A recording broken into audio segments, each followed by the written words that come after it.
लक्ष्मी जी की 2 बहुएं थी, सुमन और राधिका, और 2 बेटे, अजय और सुशील। लेकिन लक्ष्मी जी के बहू बेटे उनको अपने साथ रखने को तैयार नहीं थे। बहुओं के तेज स्वभाव के चलते लक्ष्मी जी को अपना ही घर छोड़कर एक किराए की कोठरी में रहना पड़ रहा था। कुछ दिनों से उनके बेटों ने उन्हें पैसे देना भी बंद कर दिया था। ऐसी स्थिति में लक्ष्मी जी ने अपनी जमा पूंजी से एक छोटी सी दुकान खोली। एक दिन शाम के वक्त, अजी सुनते हो, तुम्हारी माँ ने दुकान खोली है। दुकान अब इस उम्र में दुकान पर बैठेगी वो। अब क्या किया जा सकता है, माँ की तो बुद्धि सठिया गई है। मोहल्ले में मजाक बनाएंगे सब हमारा। अरे जेठ जी, इसमें परेशानी क्या है अगर सासू माँ ने दुकान खोली है? हाँ, राधिका ठीक तो कह रही है। अपनी दुकान पर बैठी रहेगी, कम से कम हमें परेशान तो नहीं करेंगी। हाँ, वैसे बात तो ठीक है। खुद के 2 पैसे कमाएंगी तो कभी कभार हमें जो खर्चा देना पड़ता है ना, वो भी देने से बच जाएंगे हम लोग। फिर किस बात की परेशानी, खोलने दो माँ को दुकान, हमें क्या। वैसे भी अपनी कोठरी में चुपचाप रह रही है ना, चाहे दुकान खोले या मॉल बनाए, हमें उससे क्या लेना देना। अगले दिन सुमन अपनी सास की दुकान पर पहुंचती है। सासू माँ, आपकी दुकान में शक्कर है क्या? शक्कर जरा 1 किलो दे दीजिएगा। हाँ हाँ बहू है ना, लो बेटा, 1 किलो क्यों, 2 किलो ले जाओ। सोच लो सासू माँ, घाटा हो जाएगा आपको, पैसे नहीं देने वाली मैं। देखो सुमन, ये मेरी दुकान है और यहाँ पर जो भी कोई सामान खरीदने आता है उसे पैसे तो देने ही पड़ते हैं। अरे सासू माँ, ऐसा क्यों करी आप? अरे देखो ना, घर पर आपका बेटा और पोते पोती दूध में शक्कर डालने के लिए कब से इंतजार कर रहे हैं। जरा उनके बारे में तो सोचिए। अरे ऐसी बात है क्या? अब मुझे नहीं पता था। बहू एक काम करो, वैसे भी पहली बार आई हो ना, ये शक्कर तुम ऐसे ही ले जाओ, पैसे देने की जरूरत नहीं है। अगले दिन राधिका भी अपनी सास की दुकान पर पहुंचती है। प्रणाम सासू माँ, कैसी चल रही है आपकी दुकान? बस बेटा, जैसे तैसे करके काम चला रही हूँ। तुम बताओ, घर में सब राजी खुशी है ना? हाँ हाँ मम्मी जी, सब कुछ ठीक ठाक है। बताओ राधिका बहू, कैसे आना हुआ? कुछ काम था क्या? वो ना मम्मी जी, मुझे जरा 5 किलो आटा चाहिए था। मेरे पैर में ना बहुत दर्द है, इसलिए बाजार तक जाने में ना तकलीफ हो रही थी। घर पर बच्चे भूखे बैठे हैं, सोचा आपसे ही ले लेती हूँ। हाँ हाँ क्यों नहीं बेटा, ये लो 5 किलो आटा ले जाओ। हाँ लेकिन मम्मी जी, आपने जिठानी जी को शक्कर फ्री में दी थी, तो मुझसे भी पैसे तो नहीं लेंगी ना? हाँ, अच्छा ठीक है बेटा, कोई बात नहीं, तुम ऐसे ही ले जाओ, बच्चों से क्या पैसे लेना। कुछ दिनों के बाद लक्ष्मी का बेटा अजय दुकान पर पहुंचता है। कैसी हो माँ, दुकान तो अच्छी चल रही है ना तुम्हारी? सब मोहल्ले वाले तारीफ करते रहते हैं। अब क्या करूं बेटा, तुमने तो मुझे सहारा दिया नहीं, गरीब माँ को घर से बाहर निकाल दिया। कुछ तो करना पड़ेगा ना अपना पेट पालने के लिए। वो माँ ना बहुओं की बहुत चिक चिक रहती थी। अब देखो कितनी अच्छी जिंदगी है तुम्हारी, खुद कमाती हो, खुद खर्च करती हो, इससे अच्छी भला कोई जिंदगी हो सकती है क्या? हाँ बेटा, दिल को बहलाने के लिए तुम्हारी ये बात भी सही है, लेकिन कोई बात नहीं बेटा, मैं खुश हूँ। अच्छा माँ, मैं क्या कह रहा था, जरा 500 उधार तो दे देना। कमाल की बात है बेटा, तुम मुझसे पैसे उधार मांग रहे हो, तुम्हारे पास पैसों की क्या कमी है? अरे माँ, इस महीने की तनख्वाह नहीं आई और आप तो अपनी बहू को जानती है ना, उसे शॉपिंग करनी है, जल्दी वापस लौटा दूंगा माँ। ठीक है बेटा, ये लो 500 रुपए, लेकिन देखो कुछ दिनों में वापस दे देना, मुझे अपनी दुकान के लिए माल भी तो खरीदना है। हाँ हाँ ठीक है माँ, जल्दी ही पैसे लौटा दूंगा। बहुत दिनों तक अजय अपनी माँ लक्ष्मी के पैसे वापस नहीं देता और सुमन और राधिका बार बार किसी न किसी बहाने से अपनी सास लक्ष्मी की दुकान से बिना पैसे दिए खूब सारा सामान ले आती है, जिसकी वजह से लक्ष्मी को अपनी दुकान में बहुत घाटा होता है।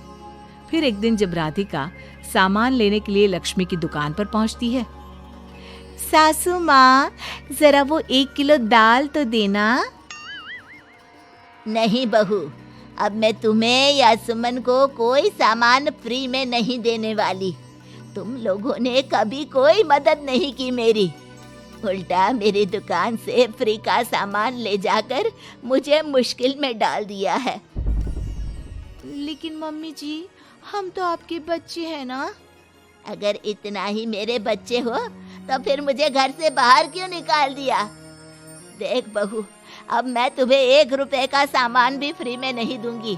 और जाकर सुमन को भी कह देना, आए दिन तुम्हारा पति मुझसे उधार ले जाता है और वापस भी नहीं लौटाता। राधिका गुस्से में घर वापस आती है। घर आने के बाद, क्या हुआ राधिका, बहुत गुस्से में लग रही हो तुम? सासू माँ की दुकान पर गई थी ना? सासू माँ का तो कुछ करना पड़ेगा, जब से ये दुकान खोलकर बैठी है। अक्कड़ तो देखो उनकी। अरे लेकिन हुआ क्या है? होना क्या है, दाल लेने गई थी, मुझे 4 बातें सुनाकर उल्टा भेज दिया, कुछ दिया भी नहीं। ये तो सासू माँ ने ठीक नहीं किया। देखो मेरे पास ना एक बहुत अच्छा प्लान है। कैसा प्लान भाभी? हम अपनी सासू माँ की दुकान में किसी चोर से कहकर चोरी करवा देते हैं और सारा सामान अपने घर मंगवा लेंगे। उसके बाद हमारे पास फ्री में सामान भी आ जाएगा और सासू माँ की अकल भी ठिकाने आ जाएगी।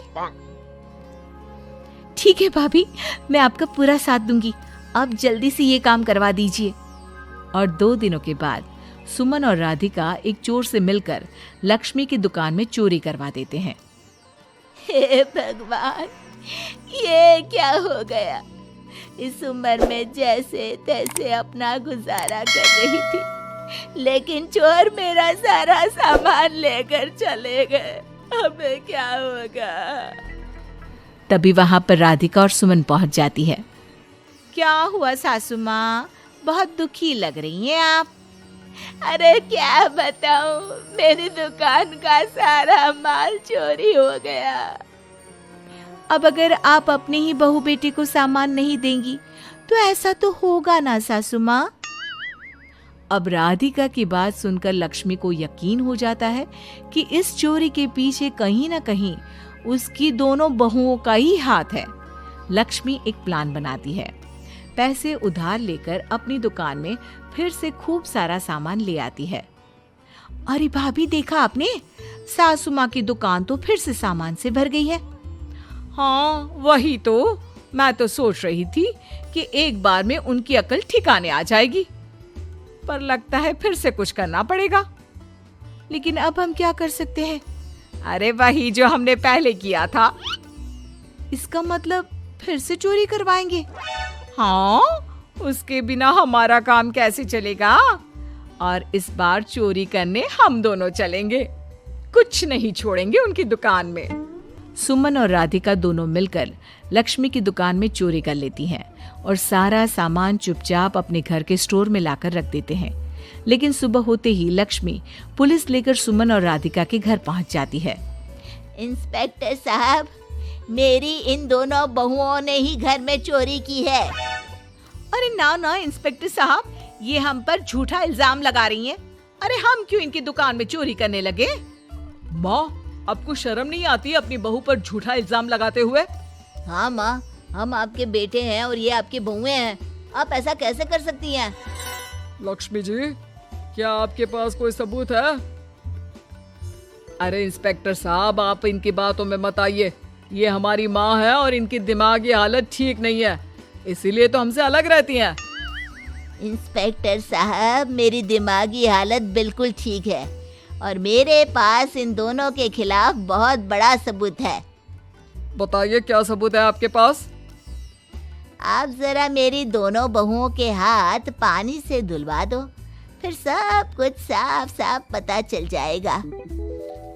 अरे हाथ पानी से धोने से क्या होगा माँ? आप दोनों मेरे सामने अपने हाथों पर पानी डालिए।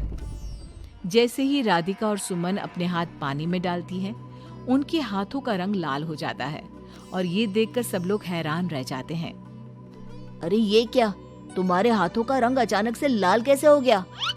क्योंकि मैंने अपनी दुकान के सारे सामान पर एक तरह का केमिकल लगा कर रखा था।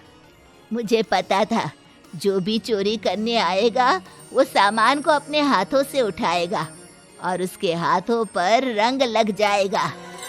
अरे माँ, आप तो बहुत चालाक निकली।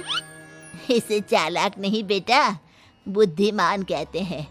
और जिसके तुम्हारे जैसे बहू बेटे हो उसे थोड़ा बहुत तो अपनी अकल से काम लेना ही पड़ता है ना। शर्म नहीं आती आप लोगों को अपनी ही माँ को परेशान करते हुए?